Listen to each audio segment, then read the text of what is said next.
Assalamu alaikum, ina muku fatan alkhairi. Zee Diamond wurin ki na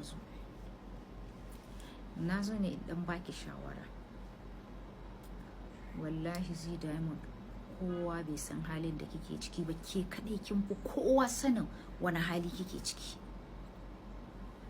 Ina so ki sani, idan yan Kannywood ba su taimake ki ba, bai kamata ki ji haushi don ba su taimake ki ba. Saboda menene? Ita kyauta da kike kallanta niyya ce, babu dole. Niyya ce. In kuma ba su baki ba, karki blaming ɗinsu, saboda ba kowa bane ya iya kyauta. Ina so ki gane Zee, wasu ma suna ganin ciwon da kike wallahi tallahi ba gaskiya bane, because su ganki a wannan live, su ganki a wannan live din. Na yadda ni ba san iya convincing kowa da kowa ba. Ni nawa ina tunanin kin zo ki having fun ɗinki ne, kila in kin shiga live kina dan samun relief. To ina so ki sani, duk abin da kika samu a media na taimako tun last year, ina so ki gane cewa ya kamata ki daura, domin jama'a su san kin samu alkhairi. Abin da kike nema kin samu, abin da ya rage kuma kaɗan ne. Ba kya dora abin da ya rage miki abin da kike so ki samu. Kuma abin da ya fi dacewa da ke shine ki rinka faɗin wane ya ban kaza, wane ya bani kaza, yanzu saura kaza. Idan kina dora abin da ya rage miki ki samu a treatment, wallahi a medium ma wani zai iya sacrifice ya biya miki. Kin sai da gidanki, kin sai da shagonki, kin sai da motarki, maybe kuɗin da kike so ki hada har yanzu bai cika ba. To ki gane, idan bai cika ba kika nuna wa media ga fa abin da nake nema, yanzu na samu kaza, saura kaza, wallahi akwai wanda zai reason abin da ya rage ya miƙa miki. Kin ga kin samu sauki. Mutane kuma suna zagin yan uwanki, ya kamata ki fito ki gaya wa mutane yan uwanki ko sun taimake ki ko ba su taimake ki ba. Wannan ba bincike nake yi ba, amma ki daina ba da room ana zagin yan uwanki. Akwai wacce ta fito ta yi magana akan a taimaka miki, wallahi ta fito tana maganan cewa ciwon ki ma ta fito a taimaka miki, amma an bi ta DM an ce ƙarya kike yi. A nan media na je. Akwai mutane da yawa kuma a Kannywood da suka taimake ki. Wallahi ko 20,000 mutum ya baki, iya abin da ya niyya kenan, ba za a zage shi ba. Ba za a zage shi ba. Aikin ki miliyoyi yake bukata, ba wanda duk Kannywood zai iya cire wannan zunzurutun kuɗin ya baki. Ki daina ma sa ranki a yan Kannywood za su baki, sun yi iya bakin kokarin su.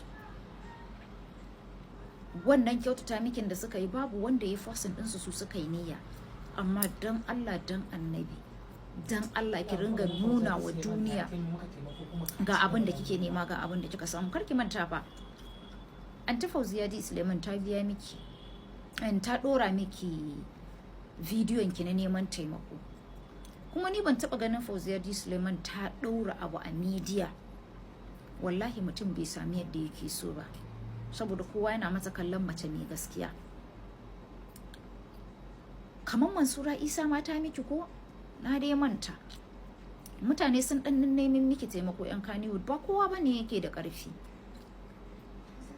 Dan kin wa mutane wahala, karki expecting za su biya ki. Aiki kika yi. Kuma da aikin da zaki yi, ba wanda ya isa ya sa miki kyamara sai ya biya ki. Kin ga kun taimaki juna ne wannan. Amma wallahi tallahi, dan yan Kannywood ba su baki kuɗi ba, wallahi karki fushi da su. Kyauta niyya ce sai wanda Allah ya ba ma iko yake yi. Don haka dan Allah, dan Annabi, ki rage fitowa media kina nuna irin zafin ciwon da kike ji. Ki roki Allah ya baki mafita. Wallahi tallahi, kuɗin da kike, na san kina an san magani, kin gaya min alluran da ake miki kin ci wata da ta kai 300, amma ina so ki gane, a nan Najeriya kike yi, ba ki riga kin fita kin karasa kin nemi maganin ba, kina nan cikin Najeriya ne. Amma ina so ki gane cewa idan kina dora ga abin da na samu, ga abin da ya rage mu, wallahi wani sai ya kalla ya tura miki abin da ya rage. Amma babu wanda za kike gaya muwa ga abin da ya rage, ga abin da ki daina bari kina ba da room a zagi mutane. Wasu suna zagin yan uwanki, wasu suna zagin yan fim, na tabbata maybe ban sani ba, kila yan uwankin sun miki iya bakin kokarin su, ban sani ba. Saboda menene? Dan girman Allah ki bari, ki daina ba da room a zagi yan fim, saboda bai zama dole su taimaka miki ba. Niyya ce fa kyauta, alkhairi daga zuciya ne. In mutum ya yi niyya ya miki, in bai yi niyya ba ya bari, kuma babu wanda zai tuhume shi me yasa bai miki ba. Ni shawara ki dinga dora abin da ya rage miki. Naga har ummi hutu mata neman miki taimako, at least wayanda za su iya sun miki iya bakin kokarin su. Ishola mata neman miki taimako. Wannan ni a bakin Ishola ma na fara jin cewa baki da lafiya, a taimaka miki. To ki dinga nuna wa duniya ga abin da kika samu, amma kaza kike jira ya rage. Kina neman ciko, a cika miki ki je ki magani. Amma duk wanda rai yayi wa daɗi, wallahi barin me shi ne. Duk wanda aka zage shi ta dalilin ki, wallahi akwai haƙƙi. Akwai haƙƙi. Ni ba na son haƙƙin kowa ya rataya a wuyana. Wallahi na fi son yi laifi na tsakanina da Allah, a roƙe shi gafara ya yafe mu. Ba na so in ga haƙƙin wani ya kai ni wuta. Na rantse da girman Allah, ni ina faɗin babu wani ɗa da ya isa ya kai ni wuta, wallahi sai dai laifi na ya kai ni.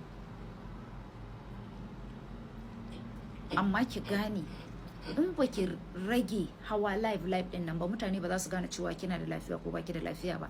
Idan an ji murya ki dama kina da murya mai sanyi, za a yi tunanin aikin samu sauki, me yasa kike hawa live. Haka wasu za su yi tunani. Wallahi tallahi ana ma faɗa, an ce inda gaske baki da lafiya kyau a ganki a wannan live, gobe a bani ganki a wannan. Har faɗa ma wani na ce ba za ta je ta yi having fun ba, in tana zaune a ɗaki ciwo ya ci gaba da kama ta. Amma dan Allah dan Annabi ki fito ki nuna wa duniya ga abin da kike nema, ga abin da kika samu, kuma ga abin da ya rage. Shine zaki zauna lafiya. Idan wannan magana ta miki zafi, ki yi hakuri. Gaskiya na zo na gaya miki.